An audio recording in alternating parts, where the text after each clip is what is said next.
ओडिशार प्रथम महिला कॉलेज तथा देशर द्वितीय महिला कॉलेज शैलबाला स्वयंशासित महिला महाविद्यालय को विश्वविद्यालय मान्यता दाबी कटक एकाठी हेले बुद्धिजीवी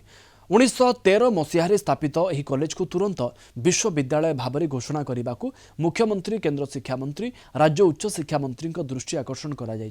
राज्यर नारी उच्च शिक्षा क्षेत्र में कटकर शैलबाला स्वयंशासित महिला महाविद्यालय प्रमुख भूमिका निर्वाह कर आसी। कॉलेज परिचालना कमिटीर सभापति इंजीनियर प्रभाकर स्वाईं अध्यक्षतार आयोजित एक सांबादिक सम्मेलन में कमिटीर बहु सदस्य और विशिष्ट शिक्षाविद समाजसेवी एकत्रित होई ए दाबी रखिछन्ति। उत्कल गौरव मधुसूदन दास बासभवन में कन्या शैलबाला नाँ होइथिबा महिला महाविद्यालय अवहेलार शिकार होइथिबारु उद्वेग प्रकाश पाइछि। ଏହି ସର୍ବପୁରାତନ ମହିଳା ଶିକ୍ଷାନୁଷ୍ଠାନର ନୂତନ କ୍ୟାମ୍ପସ୍ ନିର୍ମାଣ କରି ଏହାକୁ ବିଶ୍ୱବିଦ୍ୟାଳୟ ମାନ୍ୟତା ଦେବାକୁ ଦାବି ହୋଇଛି।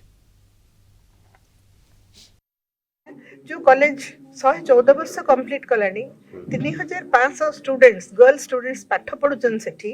23टा सब्जेक्ट रे एमए अच्छी ता छड़ा सेल्फ फाइनेंसिंग कोर्स मु जा जानि छी एमकॉम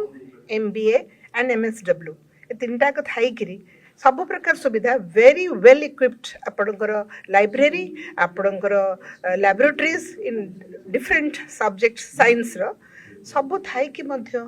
कोठी आपण असुविधाटा रही जाउछ जोथि आम प्रति स्टेप मदरली एटीट्यूडटा करा जो honest request to the government वर्तमान गवर्नमेंट टिके हमको सुनंतु एवं जणांतु आम लेकुनीटा कोठी रहउछ। हां आपण जो कथा कहउछन्ती बहुत लोक भी कहउछन्ती लैंड ता हमर कम so give us a second land कटकर गर्व गौरव